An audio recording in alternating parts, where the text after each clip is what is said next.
শুনেছি সময় সবার আসে, তাই এখন শুধু তারই অপেক্ষা।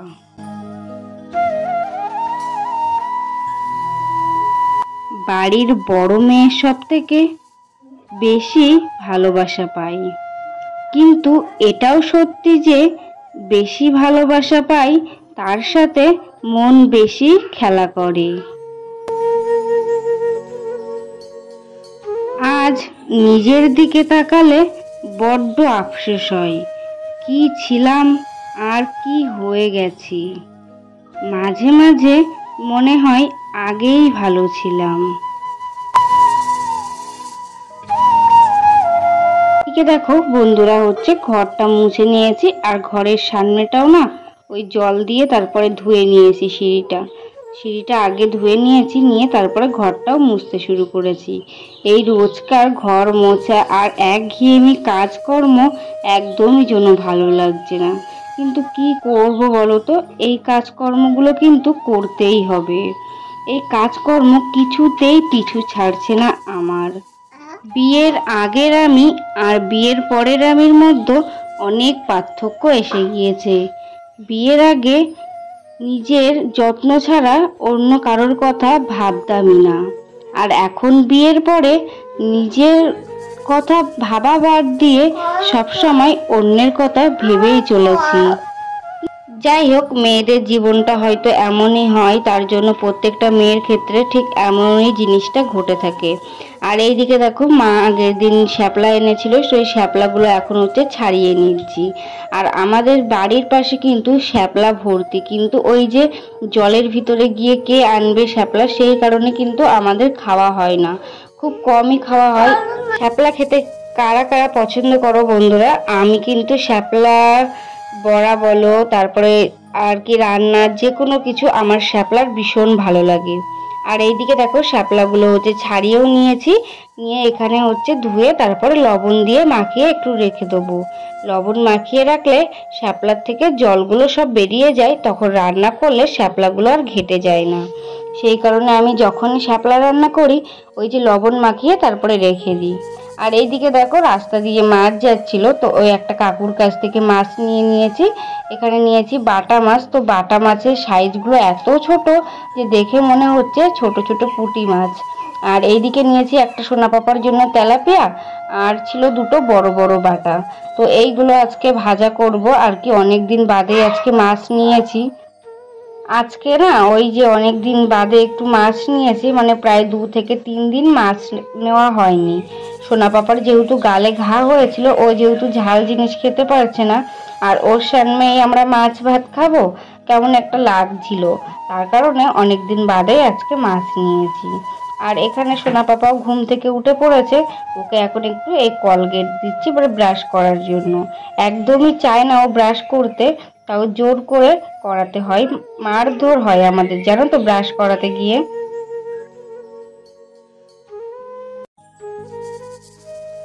নাও ব্রাশ নাও, ধরো ধরো ধরো ধরো, সবাই দেখছে কিন্তু, ব্রাশ ধরো।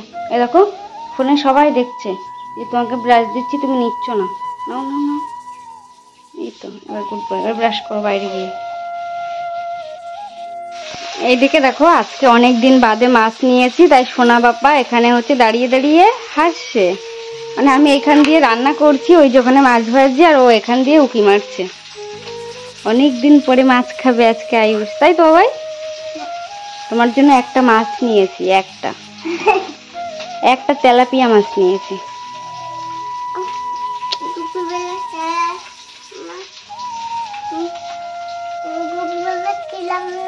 হ্যাঁ, দুপুরবেলা দেবো রান্না করে। তুমি কিনেছো কই? আমি কিনেছি তো।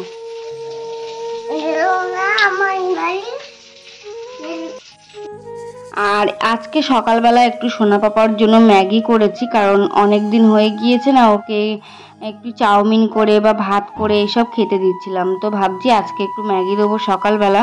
মানে রোজ রোজ পাল্টিয়ে যদি খাবার দাবার দেওয়া হয় না, তাহলে বাচ্চাদের তো একটু খেতেও ভালো লাগে। তো আজকে সকালবেলা দিয়েছিলাম চাউমিন। তো সোনা পাপাকে খাইয়ে তারপরে চলে এলাম ঘরে বিছানাটা তুলে নিতে। আর এইদিকে দেখো আজকে বেডশিটটা না চেঞ্জ করছি। অনেক দিন হয়ে গিয়েছে, অনেক দিন বলতে 3 থেকে 4 দিন হয়ে গেল বেডশিটটা চেঞ্জ করা হয় না। তো আজকে চেঞ্জ করে নিচ্ছি। আর বাইরেও রোদ আছে যেহেতু, তার জন্য না ওই যে বিছানাটা চেঞ্জ করে নিলাম। আর এইদিকে সুন্দর করে বিছানাটা পেতে নিচ্ছি। আর এইদিকে সোনা পাপা খাটের উপরে উঠে বদমাইশি করছে।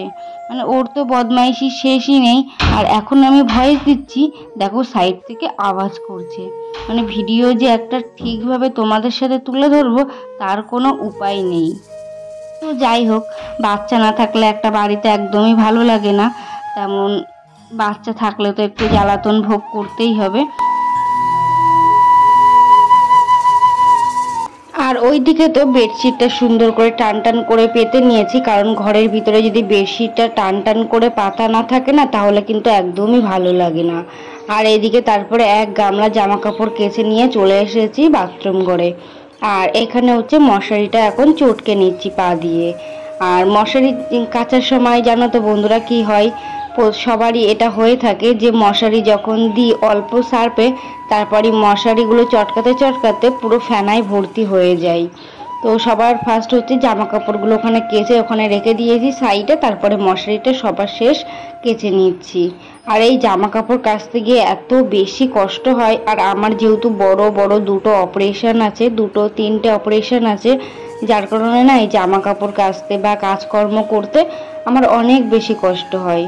এই জামা কাপড় যখন কেচেছিলাম তারপরে না আমি পুরো দিনটা ভীষণ অসুস্থ হয়ে পড়েছিলাম, কারণ একটা গামলা ছিল আবার একটা বালতি জামা কাপড় ছিল সেই কারণে। আর ওইদিকে দেখো সোনা পাপা হচ্ছে ওই যে সার্ফের ফেনা নিয়ে তারপরে খেলা করছে, বলছে যে বাবলস বাবলস বলে ফেনাগুলো তুলছে। মানে এইদিকে দেখো আমি জামা কাপড় কাচ্ছি, আর ও জুতো পরে এসে নোংরা পায় ওই গামলার ভিতরে জলে বসে পড়েছে, স্নান করবে এখন। খুব দুষ্ট এইটি, টাকা আমার দিকে দুষ্টু কোথাকার।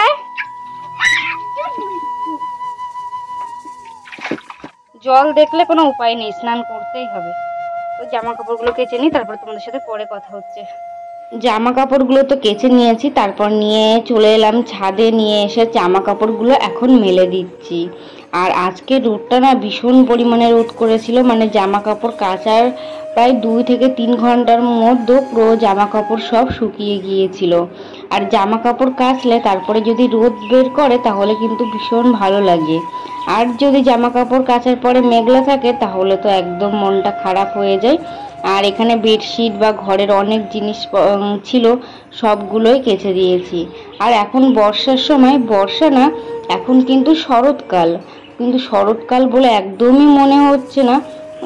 তো দেখো এই বৃষ্টি, এই ঝড়, এই রোদ, এইগুলোই হয়ে যাচ্ছে। আর এখানে সব জামা কাপড়গুলো সুন্দর করে কেচে নিয়েছি। আর আমার ঘরে বেডশিট, মশারি, বালিশের কভার সবগুলো কেচে নিয়েছি, কারণ ওই যে মাসে 2-3 বার করে কাচতেই হয়, মানে সপ্তাহে সপ্তাহে একবার করে না কাচলেই নয়।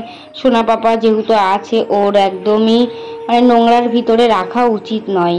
আর সোনা পাপার গায়ে যে সমস্ত বার হচ্ছে, মানে প্রত্যেক বছর এই সময়টাই ওর গায়ে ওইগুলো বার হয়। জামা কাপড় কেচে নাড়া কমপ্লিট হয়ে গিয়েছে, পুরো এক গামলা জামা কাপড়। তো এবার একটু যাব, গিয়ে নিচে গিয়ে স্নান করব, স্নান করে তারপরে হচ্ছে রান্না বান্না করবো। তো তার আগে তোমাদেরকে একটা জিনিস দেখাচ্ছি, আমাদের বাড়িতে না নতুন সদস্য এসেছে। তো তোমাদেরকে দেখাচ্ছি কত কিউট কিউট সদস্য, তারা ব্যাক ক্যামেরায় দেখাচ্ছি। আর এই দেখো এখানে হচ্ছে আমাদের বাড়ির নতুন সদস্য, এই যে 3টে সদস্য এসেছে, ছোট্ট ছোট্ট পুচকে খুদে সদস্য। তো দুটো কালো বাচ্চা, এত সুন্দর লাগছে দেখতে। আর একটা হচ্ছে ওর মায়ের গায়ের কালার যে রংটা, সেই রংটা। তো কালো বাচ্চা দুটো ভীষণ ভালো লাগছিল। আর দেখো এখন সব কটা বাচ্চা ঘুমাচ্ছে, আর ওদের গায়ে হাত দিতে গিয়েও তারপরে দেখলাম উঠে গিয়েছে। এই যে বিড়াল এর বাচ্চা, কুকুর ছাড়া ভালো লাগে, কিন্তু ওই সোনা পাপা যেহেতু ছোট, তার জন্য সোনা পাপার থেকে এদেরকে দূরে রাখতে হবে। এরা কিন্তু এদের জায়গাটা নিজেরাই খুঁজে নিয়েছে। আমাদের ওই চিলেকোঠার ঘরে ওই যে ধানের বস্তা রেখেছিলাম তার ভিতরে ওরা রয়েছে। এই দেখো এইদিকে স্নান টান করে তারপরে চলে এসেছি রান্না করতে, কারণ দুপুরেও তো রান্না করতে হবে, আর রান্না না করলে তো একদমই খাওয়া হবে না বাড়িতে। আর এইদিকে আজকে তোমাদেরকে শ্যাপলা রান্নাটা দেখাবো। এখানে হচ্ছে একটু লঙ্কা আর পেঁয়াজ ফোড়ন দিয়ে নিচ্ছি, দিয়ে শ্যাপলাটা ভাজা করব। আর এইদিকে দেখো শ্যাপলাটাও দিয়ে দিচ্ছি, আর শ্যাপলাটা একটু নাড়াচাড়া করে তারপরে এর ভিতরে হলুদ দিয়ে দেবো। আর লবণটা যেহেতু আগের থেকে দিয়েছিলাম তার জন্য লবণটা আর দিলাম না। আর এর ভিতরে চিংড়ে মাছ বলো, কাঁকড়া বলো, তারপরে যে চানা ঝুনো মাছ হয়, মানে চুড়ো পুঁটি নাকি বলে, ছোট ছোট, ওই মাছগুলোও না বেশ ভালো লাগে এর সাথে দিয়ে রান্না করলে। আর আমার শ্বশুরবাড়িতে এরা মানে ওই যে পুঁটি মাছ, তারপরে ছোট ছোট চুনো মাছ, ওগুলো দিয়ে এরা কখনোই শ্যাপলা খায়নি। আমার মানে বাপের বাড়িতে ওইগুলো দিয়েই কিন্তু রান্না হয়। আর এখানে দেখো রান্না কমপ্লিট। এখানে রান্না করেছি সোনা পাপার জন্য হচ্ছে কুমড়োর তরকারি, আর এখানে শ্যাপলা ভাজি, আর এই যে এখানে একটু বাটা মাছের ঝাল করেছি, আর এই সাইডে করেছি দেখো কচুর পাতার তেল কাটা। তো আজকের খাওয়া দাওয়াটা এই এত সুন্দর হয়েছিল কি বলবো। তো বন্ধুরা আজকের ভিডিওটি এই পর্যন্তই থাক, নেক্সট কোনো ভিডিও আবার দেখা হবে, ততক্ষণ আমার পাশে থেকো।